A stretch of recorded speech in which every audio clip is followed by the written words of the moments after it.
Balitang NBA muna tayo mga idol. Kaunting update lang sa mga rumors na bumabalot sa mga stars ng liga. Unahin na po natin itong si Jusuf Nurkic ng Phoenix Suns. Na ayon dito kay Evan Sidri nagkaroon na raw ng preliminary discussions ang Hornets pati Suns patungkol sa isang trade involving sina Nurkic nga pati second round picks kapalit ni Nick Richards. Preliminary discussions pa lang naman mga idol, so hindi pa ito kasado talaga. Talagang gustong-gusto na nga i-trade ng Phoenix itong si Nurkic mga idol at mukhang hindi na siya pumapabor sa coaching dito. Una tinanggalan na nga siya ng starting role at naging bench player ng dalawang laro. Tapos ngayon ay tuluyan na siyang tinanggal sa rotation ni Coach Bud para syempre hindi na siya ma-injury kung sakaling may trade man na mangyayari.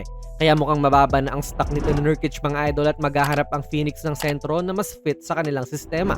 Ngayong season po ay nag-average lamang siya ng 8.6 points, 9.2 rebounds and 1.9 assists per game para sa Suns in only 24 minutes of action. Serviceable na big man pa rin naman po itong si Nurkic. Sadyang hindi na siya fit talaga sa ginagawa nitong Suns na naghahanap ng mas agile siguro na big man. Kaya rin kursunada nila itong si Richards. Mas productive nga rin si Richards ngayong season kesa dito kay Nurk mga idol, averaging 9.2 points, 7.7 rebounds and 1.3 blocks per game in only 21.2 minutes of action. Hindi man siya kasing skilled talaga ni Nurkic sa opensa, pero sa tingin ko ay mas fit si Richards sa sistema ng Phoenix as a team kumpara mo nga kay Nurkic ngayon. Pero take note mga idol na kailangan pa pong magsama ng iba pang player ang Hornets para magawa ang trade na ito. Anong team kaya ang malulugi sa transaksyon na ito mga idol? Next up natin ay update dito kay Jimmy Butler mga idol. Ito mukhang ang tanong na lang ay kung kailan siya mate-trade, hindi na yung kung ite-trade ba siya ng Heat. Kasi sinuspend na nga siya ng Heat at nag-release pa nga ng statement na makikinig sila sa mga offers para kay Butler.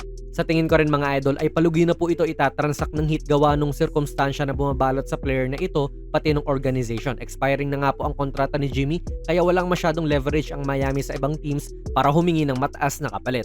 Mukhang ang desire nga raw po ni Jimmy ay matrade din dito sa Phoenix Suns mga idol para na rin mag-team up kina KD pati Booker. Yes, silang dalawa lang po kasi kakailanganin talagang isama ng Phoenix si Bradley Beal sa trade para makuha nila si Jimmy. Si Bradley Beal nga po ay may no trade clause. Hindi siya pwedeng i-trade ng Phoenix unless na lang pumayag siya. Hindi ko po alam kung fit ba itong posibleng team up na ito mga idol kasi hindi natin alam kung ano ba ang magiging role ni Butler sa Phoenix. Ayaw naman niya na tumayo-tuyo lang sa Gedli para panoorin sina Booker or KD na mag-work. Pero mukhang malabo naman na mas ipapabor pa ang opensa sa kanya kaysa kina Booker or KD nga. Pero plus naman to sa depensa ng Phoenix dahil Jimmy Butler pa rin naman yan. One of the best two-way players pa rin sa liga and syempre lagi siyang nag-show up sa playoffs. Bagay kaya si Jimmy dito sa Suns mga idol? Let me know in the comments. Sunod natin ay si Zach LaVine. Medyo tahimik po ang usapan dito kay LaVine at nalink nga siya sa Lakers pero since tinrade na nga rin nila si D'Lo, wala na. Malabo nang makabuo pa ang Lakers ng package para makuha siya. Napabalita rin po na engaged din ang Nuggets dito kay LaVine pero wala naman din usad talaga. Kaya ginamit muli natin ang ESPN trade machine, gumawa tayo ng posibleng deal ni LaVine papuntang Denver kung saan makukuha nga ng Nuggets itong si Zach LaVine sabay ang makukuha naman ng Bulls ay si MPJ pati Dario Saric. Ang pinaka-premyo talaga rito para sa Bulls ay si MPJ na mukhang okay na ang health ngayong season. Lahat po ng games ng Denver, 37 games, ay nakapaglaro po si Porter Jr. Yung pangalan niya ay naibabato rin po sa mga recent na trade rumors. Malamang kung ako ang Bulls ay kukuha rin po ako ng player na may star potential. At itong si MPJ ang pwede talagang gumanap sa role na iyan para sa Chicago. Agree ba kayo dito mga idol? For now, yan lang po muna ang ating content.